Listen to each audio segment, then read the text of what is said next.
El pasaje bíblico en el que se basa la predicación de esta mañana se encuentra en el libro de Proverbios capítulo 31, en los versículos del 10 al 31. Y la palabra de Dios dice así: Mujer virtuosa, ¿quién la hallará? Porque su estima sobrepasa largamente a la de las piedras preciosas. El corazón de su marido está en ella confiado y no carecerá de ganancias. Le da ella bien y no mal todos los días de su vida. Busca lana y lino y con voluntad trabaja con sus manos. Es como nave de mercader, trae su pan de lejos. Se levanta aún de noche y da comida a su familia y raciona a sus criadas. Considera la heredad y la compra, y planta viña del fruto de sus manos. Ciñe de fuerza sus lomos y esfuerza sus brazos. Ve que van bien sus negocios, su lámpara no se apaga de noche. Aplica su mano al uso y sus manos a la rueca. Alarga su mano al pobre y extiende sus manos al menesteroso. No tiene temor de la nieve por su familia, porque toda su familia está vestida de ropas dobles. Ella se hace tapices de lino fino y púrpura y su vestido. Su marido es conocido a las puertas cuando se sienta con los ancianos de la tierra. Hace telas y vende, y da cintas al mercader. Fuerza y honor son su vestidura, y se ríe de lo porvenir. Abre su boca con sabiduría, y la ley de clemencia está en su lengua. Considera los caminos de su casa y no come el pan de balde. Se levantan sus hijos y la llaman bienaventurada, y su marido también la alaba. Muchas mujeres hicieron el bien, mas tú sobrepasas a todas. Engañosa es la gracia y vana la hermosura. La mujer que teme a Jehová, esa será alabada.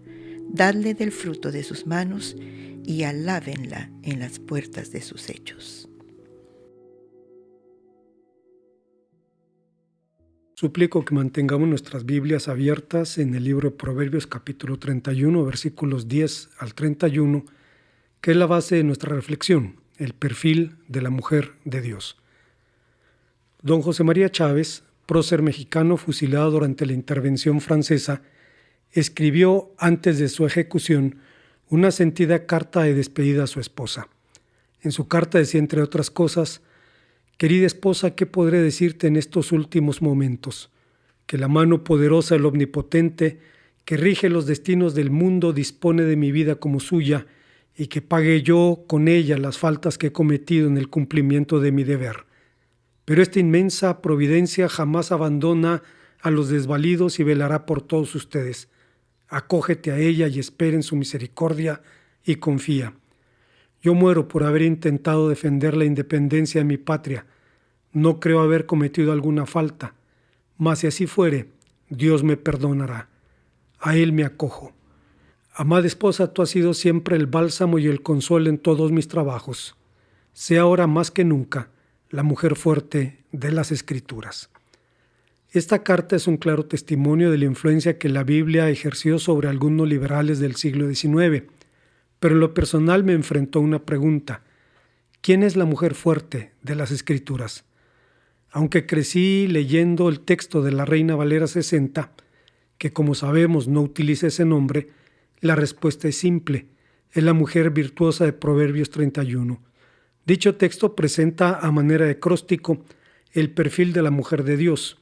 Es verdad que Dios ha creado a cada mujer con sus propios rasgos y particularidades, pero también es cierto que Él ha establecido en su palabra un perfil para toda mujer creyente.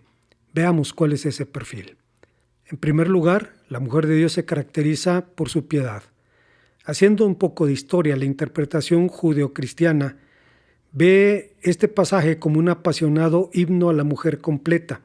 Lo ve como una alabanza a la virtud de la mujer de Dios. ¿En qué consiste la virtud que tanto elogia este canto? Empezando por las definiciones, virtud, entre comillas, es un término que describe las cualidades del alma o del cuerpo que adornan o ennoblecen a su poseedor.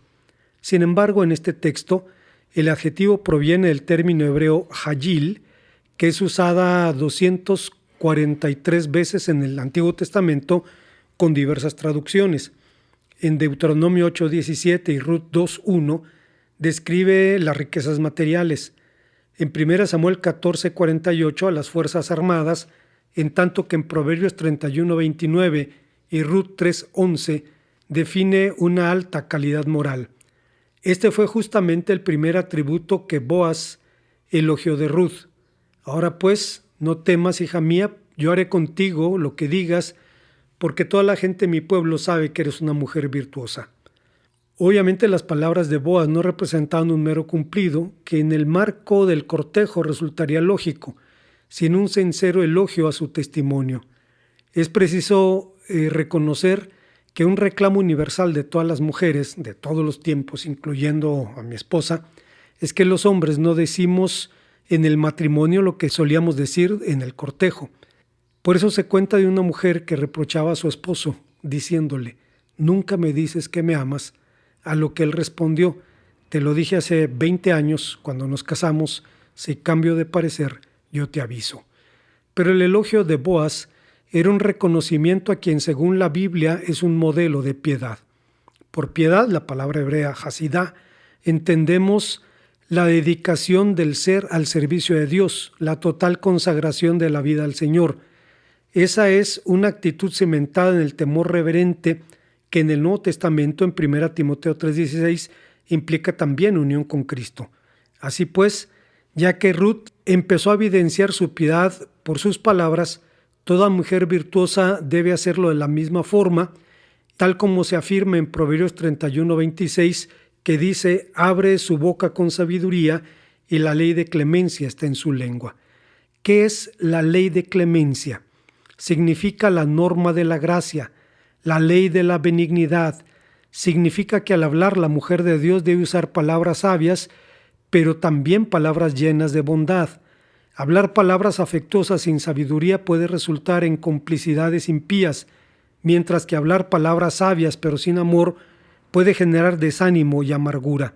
De modo que, habiéndonos creado Dios para las relaciones, nos proveyó con el habla un poderoso recurso con el que podemos ser bendecidos y ser bendición.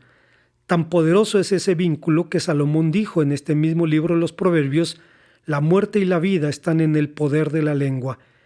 Pero en la mujer de Dios, la piedad no se limita a las palabras, se extiende a cada aspecto de su ser, de su obrar, cosa que es subrayada por Boaz cuando dijo a Ruth: «He sido informado detalladamente de todas las cosas que hiciste con tu suegra después de la muerte de tu marido». Ruth capítulo 2, versículo 11. Y su piedad fue fielmente recompensada, pues la tradición judía afirma que cuando Ruth dijo a Noemí: «Tu pueblo será mi pueblo y tu Dios será mi Dios», el Señor le respondió: «No has perdido nada por renunciar a la realeza moabita. He aquí, el reino es tuyo en este mundo y también en el venidero». Según esa tradición, Ruth era una princesa moabita, cosa que, siendo honestos, difícilmente vemos en las Escrituras, pero aun si así fuera, aun si esto fuera verdad, era hija de uno de los 7 pueblos malditos de la Biblia, de un pueblo excluido de la congregación de Israel con las lapidarias palabras: «No entrará amonita ni moabita en la congregación del Señor, ni hasta la 10ª generación de ellos no entrarán en la congregación del Señor para siempre». Deuteronomio capítulo 32, versículos 1 al 6. Pero bajo la influencia de su suegra, Ruth llegó a conocer y amar al Dios de Israel. Así que: «Tu pueblo será mi pueblo y tu Dios será mi Dios», cifra la profesión de fe en el Dios único y verdadero. Hay una segunda enseñanza que encontramos en este pasaje. El texto nos enseña que la mujer de Dios se caracteriza por su fuerza moral. La tradición judía honra la memoria de Ruth llamándola la madre de la realeza y deriva de su experiencia todos los principios aplicables a la conversión a la fe de Israel. Así que su inmutable fidelidad a Noemí al permanecer a su lado en el tiempo de la adversidad anunciaba su lealtad a la familia y al pueblo del que Dios traería al mundo al Mesías. Si la fidelidad es inestimable en cualquier relación, lo es mayormente en el matrimonio por ser un pacto basado en la confianza. Y uno de los frutos más gratificantes de la fidelidad es la seguridad, por lo que la Biblia dice: el corazón de su marido está en ella confiado y no carecerá de ganancias. Proverbios 31:11. Pero para que la fidelidad pueda permanecer, necesita una fuente de poder. En porciones narrativas del Antiguo Testamento, Jayil describe a las fuerzas armadas, como por ejemplo en 1 Samuel capítulo 14 versículo 48, o a los hombres valientes en el 2 Samuel 11:16. Sin embargo, en Proverbios 31:10 se refiere a otro tipo de fuerza, la fuerza moral y espiritual. En la Biblia, las luchas no se refieren únicamente a conflictos armados, sino a cualquier desafío de la existencia humana. Lo cierto es que si Dios creó a los hombres con mayor fuerza física, con mayores masas musculares, a las mujeres las creó con mayor fuerza moral, pero aún así, dice el apóstol San Pedro en su primera carta, capítulo 3, versículo 7, deben ser tratadas como vasos más frágiles. Dicha fuerza solo puede desarrollarse en la dependencia del Señor. La aliada interacción de géneros en un mundo dominado por los hombres, las complejidades del matrimonio, los desafíos de la maternidad, los problemas morales que la biología suele cobrar más caros a las mujeres, la cada vez más frecuente necesidad femenina de ser sostén económico del hogar, los retos del divorcio y la viudez, el creciente afeminamiento de los hombres que renuncian de facto a sus roles de liderazgo familiar, hacen imperativa la fuerza moral del llamado sexo débil. Ahora resulta claro por qué las vestiduras de la mujer virtuosa son la fuerza y el honor, como dice en el versículo 25 del capítulo 31.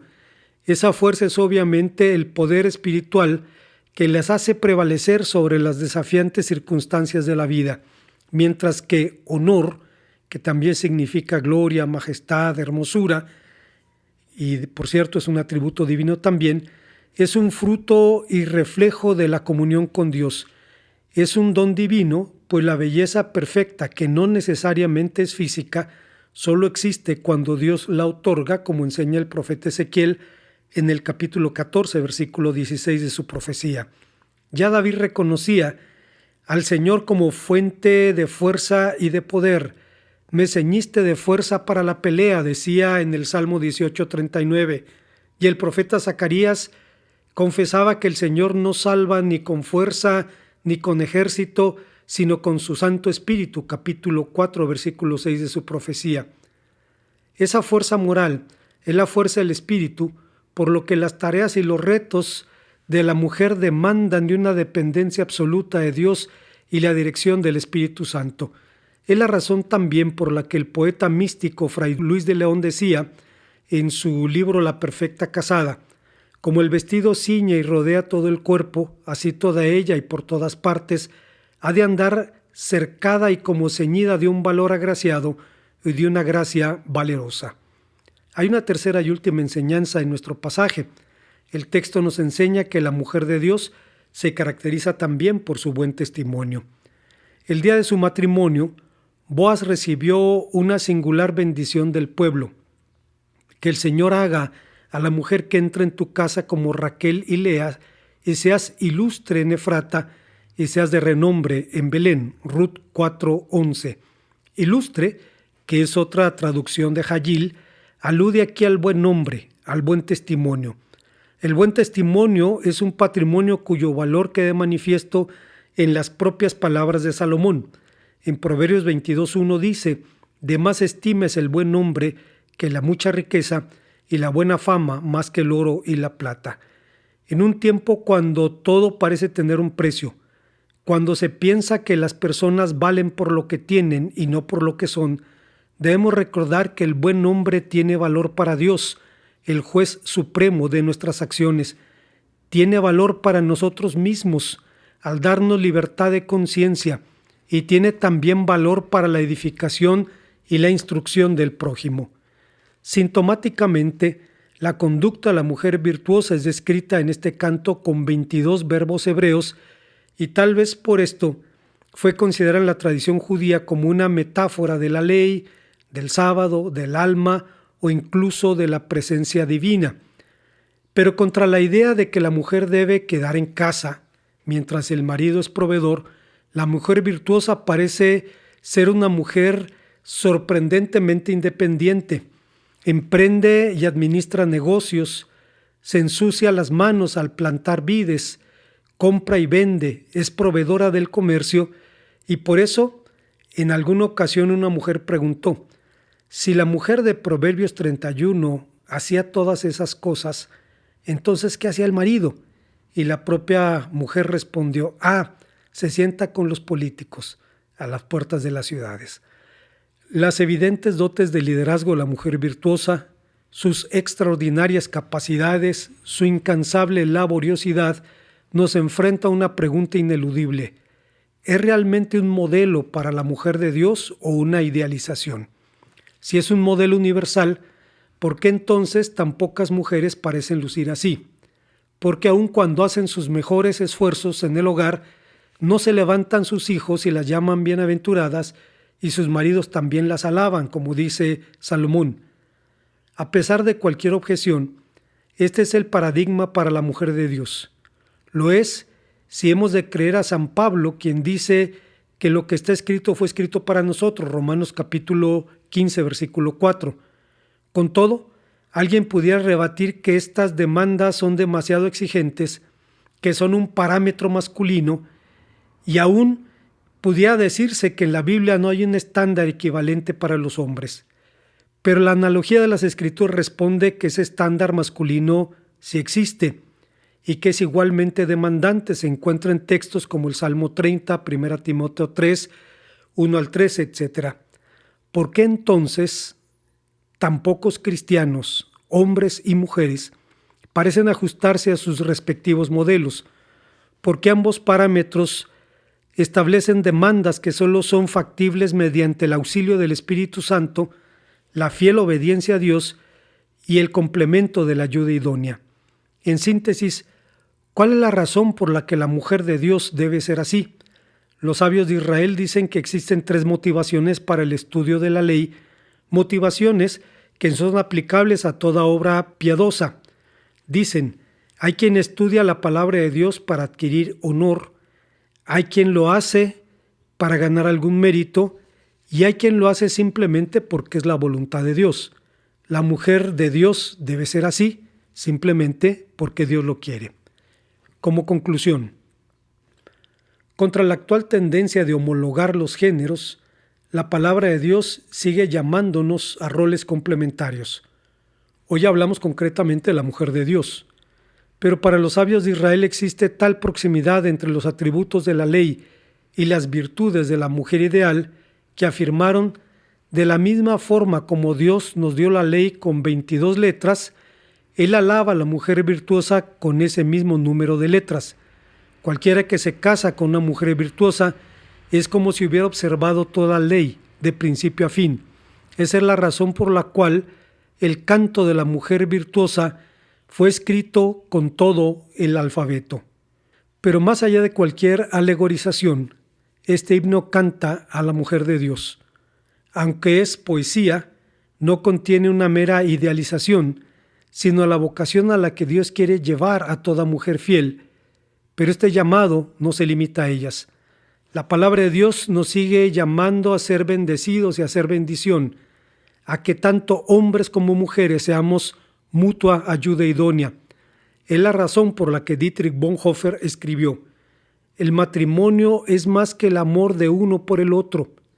En el amor usted ve solamente el cielo de su propia felicidad, pero el matrimonio lo coloca en un puesto de responsabilidad con el mundo y con la humanidad.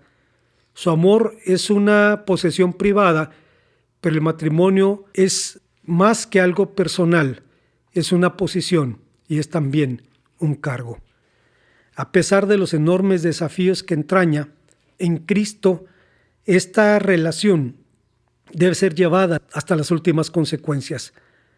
Así que somos llamados a vivir y a ver al matrimonio como Cristo lo ve y como vive su relación con su iglesia. Él nunca se dará por vencido, jamás se divorciará de su iglesia.